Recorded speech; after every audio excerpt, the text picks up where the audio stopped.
है, गुरु गोविंद दोनों खड़े, खाके लागो बलहारी गुरु आपने मालिक दियो है मिला। लोग इस बात की शंका करते हैं कि हमने तो मिलना मालिक से है, फिर गुरु का क्या रोल है। यहाँ साहिब बताते हैं कि गुरु गोविंद दोनों खड़े, एक तरफ गुरु है, दूसरी तरफ मालिक। कहा कि लागू पाओ, मैं किसकी चरणों में शीश टिकाऊं। फिर अपने आप एक डिसीजन लिया, एक फैसला किया कि बलहारी गुरु आपना, मैं गुरु के बलिहारी जाता हूँ। जिन्हें मालिक दिया मिला, जिसने मुझे मालिक से मिला दिया।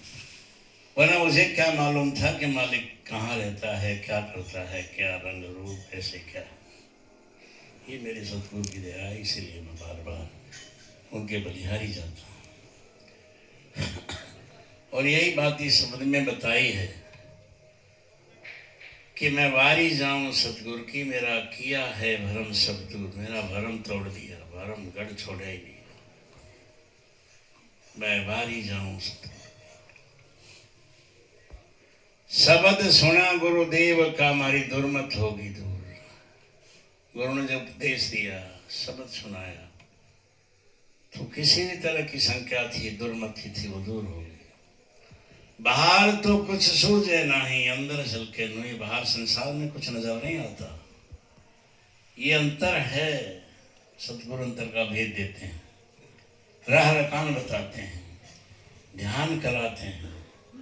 तो साहिब ही कहते हैं कि बाहर तो कुछ है नहीं, अंतर झलके नो, अंतर में नूर झलकता है।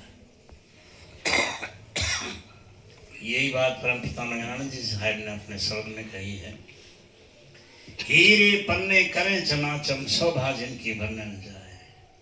अंतर में हीरे पन्ने जवाहरात ऐसे चमकते रहते हैं जिनकी शोभा का वर्णन किया नहीं जा सकता। बाहर तो कुछ नहीं है, अंतर की चीज है। मैं वारी जाऊं सतगुरु की, मेरा किया है भरम सब। ऊंची पैड़ी नाम की गुरु चढ़े, कोई बिरला कोई। नाम की पैड़ी बहुत ऊंची, लेकिन हर कोई नहीं चढ़ सकता। उन पैड़ा पे वो चढ़ेंगे, धड़ पे शीश ना हो। उन पैड़ियों पे तो वो चढ़ेंगे जो सिरधड़ की बाजी लगाएंगे। और सिरधड़ की बाजी कौन लगाता है, किसने लगाई?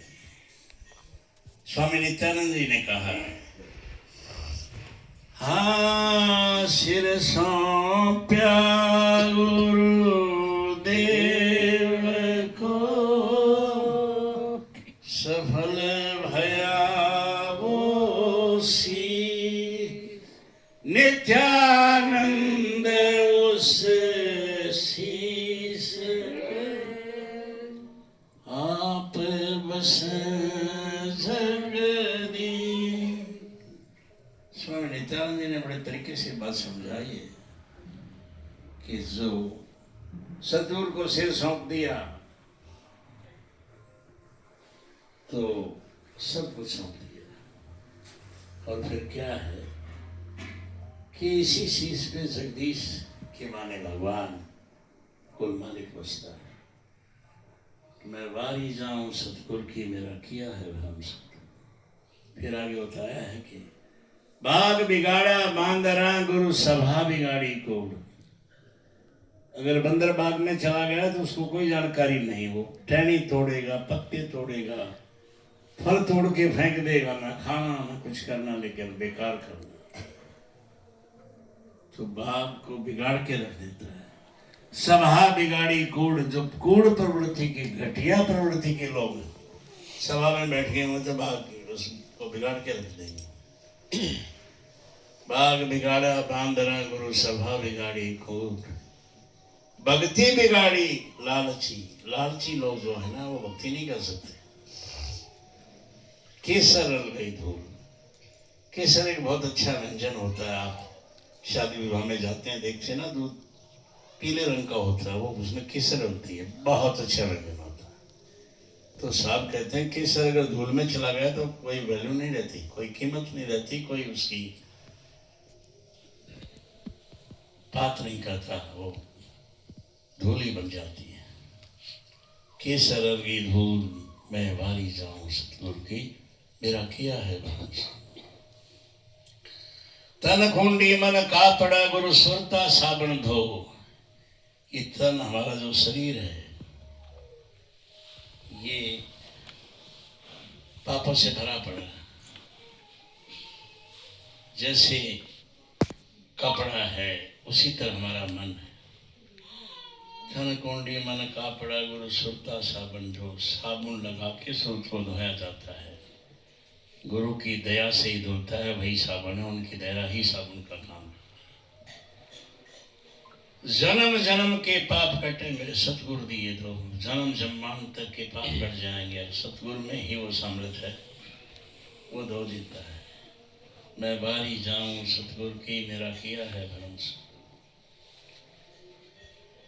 फिर कहा है अंत में, कबीरा मारा मानगढ़ जीती चारों खान। कबीर साहब कहते हैं, मैं तो जो मान है ना, लोग कहते हैं मेरा मान है, मैं ये हूँ मैं वो हूँ, बहुत बड़े परिवार से संबंध रखता हूँ, इतनी दौलत है, इतनी कारखाने, इतनी दुकानें, बहुत कुछ है। तो साहब कहते हैं, मैं कबीरा मारा मान। उसने कुछ नहीं बनाया, झोंपड़ी में रहे, लेकिन लोगों को नया जीवन दिया। कबीरा मारा मानगढ़ जीती चारों खान। चार खाने के जीव होते हैं, अंडस पिंडस जीरज और समस। जीती चारों खान, ज्ञान को लहरा कुबद बन। काट किया मैं तो कुबद के गढ़ में रहता था, और जहाँ लोग बुराई करते हैं, इंसान की कोई कीमत नहीं समझते, कोई वैल्यू नहीं समझते, ऐसी जगह में था। लेकिन ज्ञान का पुलाड़ा लेके ज्ञान लोगों में दिया, प्रकाश लोगों को हुआ। काट किया मैदान, मैंने उस मैदान को साफ कर दिया। बलिहारी जाऊं सतगुरु की, मेरा किया है भरोसा। तो इस तरह संतों ने हमें बताया और समझाया। ये आज से नहीं, ये चीज आदिकाल से चली आ रही है। परमपिता नगरनाथ जी साहब ने कहा है, हाँ सतगुरु सेवा अमर फल, सजन पूर्ण बाल, मगनानंद पुकार से, सुत्या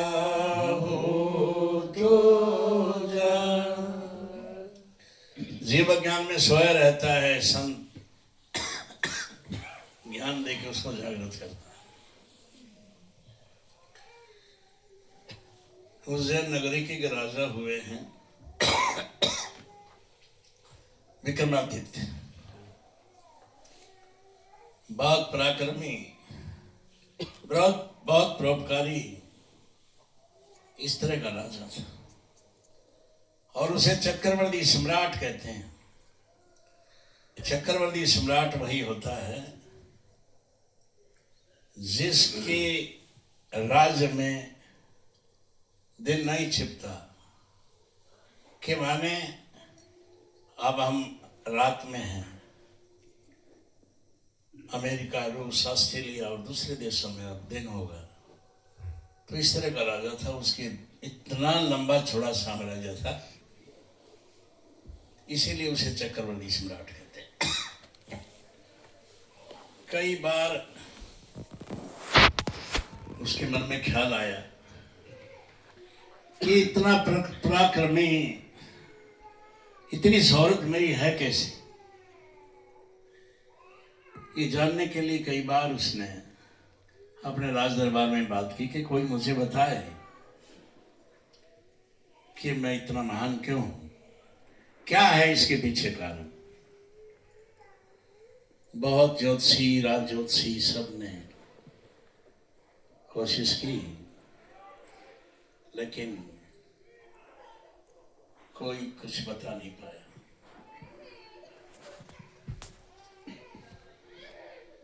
एक बार उसने दरबार में कहा कि देखो, मुझे किसी न किसी ने ये बात बतानी है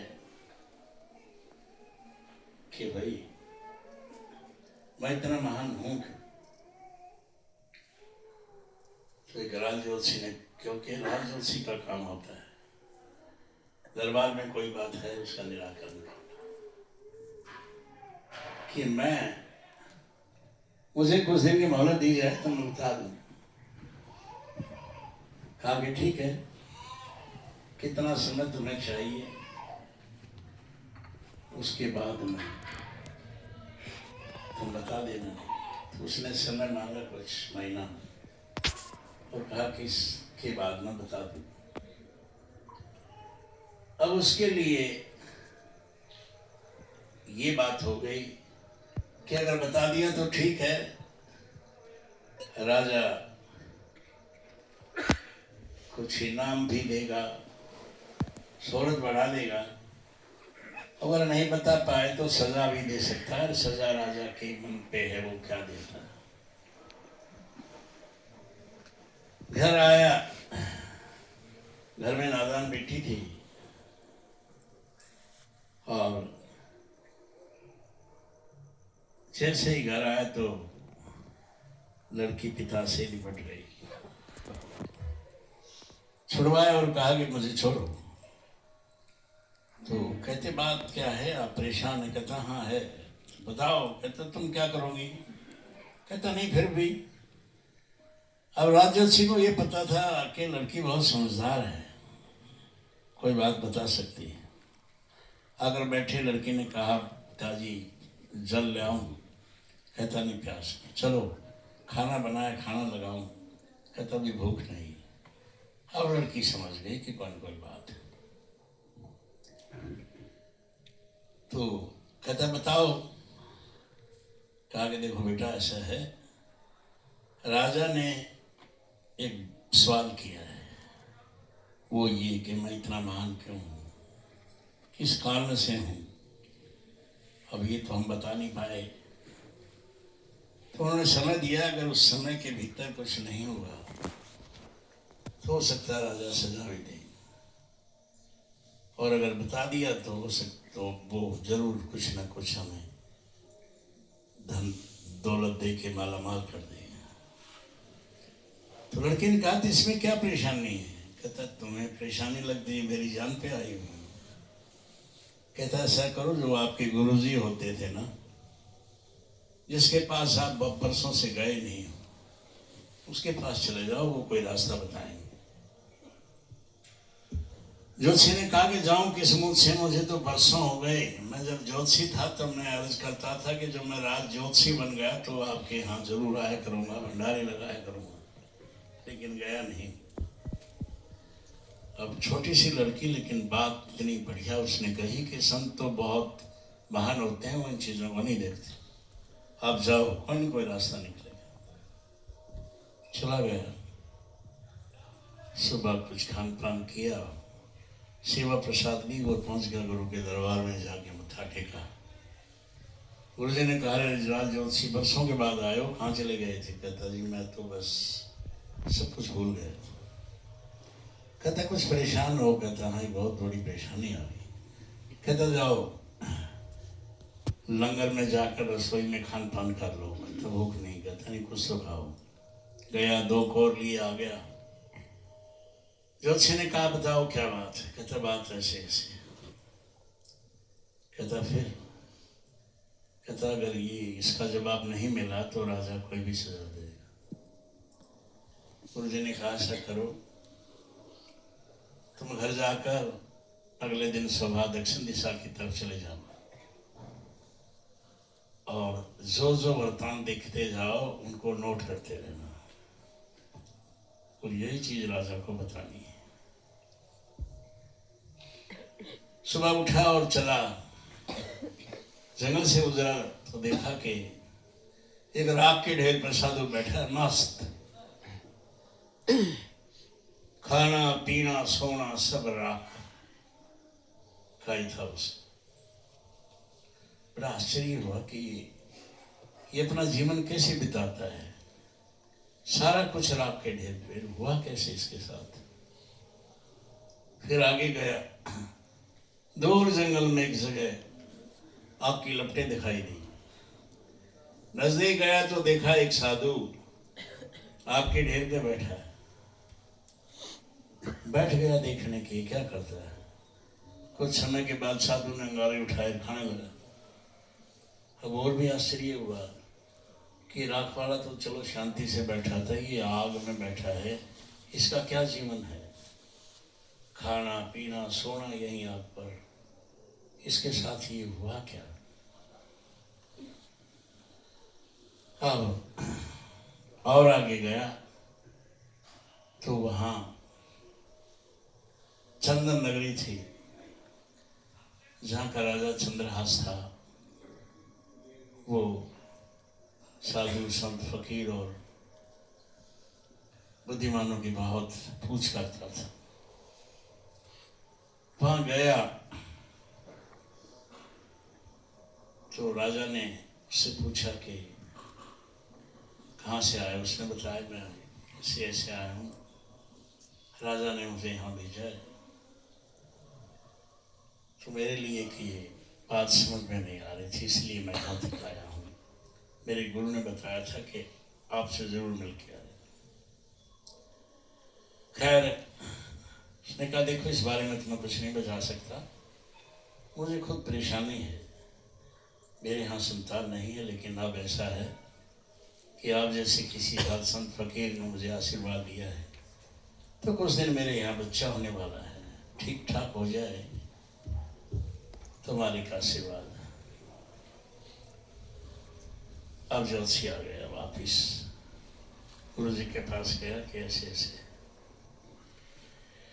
कहता देखो किसी समय राजा विक्रमादित्य एक बड़ा इंसान था, और ये जो वाक्य तुमने देखे हैं ये साधु उनके साथ थे, और कोई ऐसी वारदात हुई जिसके बाद इन सब को ये भुगतना पड़ रहा है। और राजा विक्रमादित्य एक बहुत ऊंचे दर्जे का, जिसकी पूरे संसार में प्रशंसा है, ऐसा राजा है। वापिस आ गया। अगर राजा ने पूछा कि हाँ जवाब लाए हो, कहता ये जवाब मैं लेके आया हूँ, लेकिन इसके लिए आपको वन में जाना पड़ेगा, और जाना भी पैदल जाना हो। राजा ने कहा कि ठीक है, इस बात के लिए हम चल सकते हैं। कुछ कोस दूर गए, वन के भीतर वो साधु राख के ढेर पे बैठा था। राजा ने पूछा कि ये क्या है, कि आप याद करो। कहता मुझे कुछ याद नहीं आ रहा, बताओ। कहता बात यह है, ये आपके साथ एक साधु था, आप खुद भी साधु थे, और गांव से एक लड़की आप चारों का खाना लेके आती थी, बहुत सेवा करती थी, और वो खाना लेके आई तो मालिक परीक्षा लेता है। मालिक खुद साधु बन के आया, उसने कहा कि मैं भूखा हूं, मुझे खाना दो। थाल खाने का राजा इसके आगे था, साधु के। साधु ने कहा कि मैं खाना नहीं खाऊंगा तो क्या राख खाऊंगा, इसलिए इसको राख का ढेर मिला है। फिर आगे गए तो वहां आपके ढेर पे साधु बैठा है, और वही उसका जीवन है। राजा ने पूछा कि ये क्या है। कहता ये भी इसी तरह आपके साथ था, साधु ने जब उससे कहा कि मुझे खाना दो, तो इसने भी यही कहा था कि मैंने खाना दे दिया तो मैं क्या खाऊंगा, तो इसको आग मिल गई। फिर और आगे गए, वहां चंदन नगरी थी, वहां लोग राजा की जय जयकार कर रहे थे और मिठाइयां बांटी जा रही थी। और ये पता लगा कि राजा के यहाँ एक पुत्र ने जन्म दिया है। बरसों से संतान नहीं थी, लेकिन रात ही राजा के यहाँ एक पुत्र पैदा हुआ है। इस खुशी में सब खुशी मना रहे हैं। उधर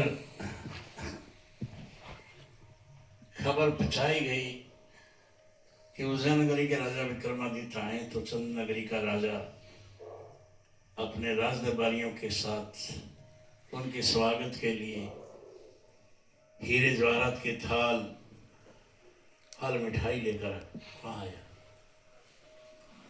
और राजा का स्वागत किया, उसका अभिनंदन किया। राजा ने पूछा कि किस बात की खुशी मनाई जा रही है, कि जो मेरे बरसों के बाद संतान हुई है, लेकिन संतान क्या है, एक मास का लोथड़ा है, वो ना रोया और ऐसे ही पड़ा है, सांस चल रही है और कुछ नहीं। राजा ने कहा कि ठीक, हम आपके राजमहल में चलते हैं। चले गए तो वहां रानी के पास वो से राजकुमार नाम दिया, लेकिन था वो एक अलग किस्म का ही जीव, इसे माथ का लोथड़ा कहते हैं। राजा विक्रमादित्य को हुआ कि जरूर कोई न कोई बात है।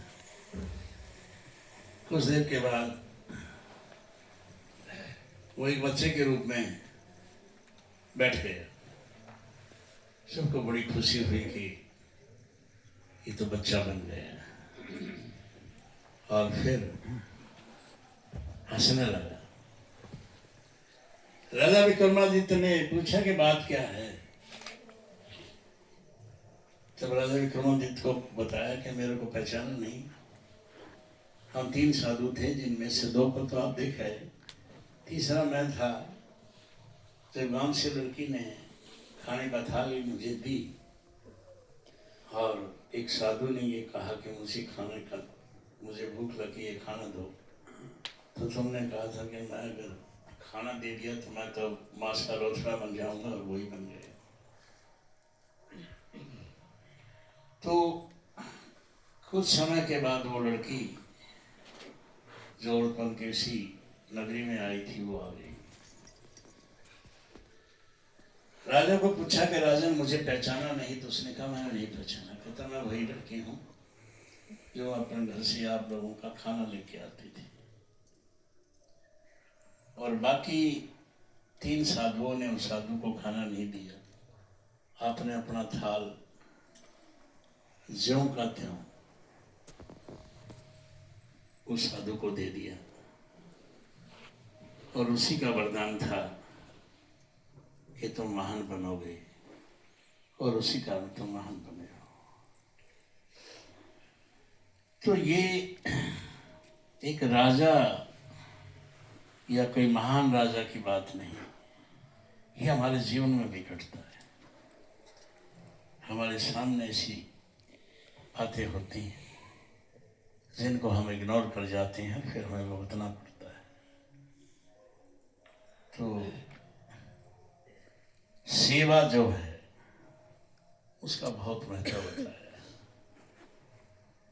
इसीलिए महापुरुषों ने कहा भी है, हाँ सेवा सिद्ध सफलता,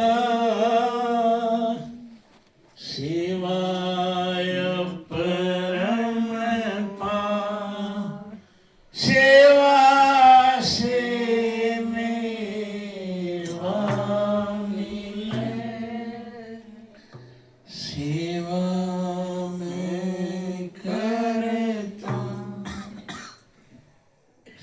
का इतना फल है कि जीवन में सफलता तो है और अपरंपार है। साहब कहते हैं कि सेवा से मेवा मिले, सेवा में करतार के माने सेवा से ही मालिक मिलता है। आनंद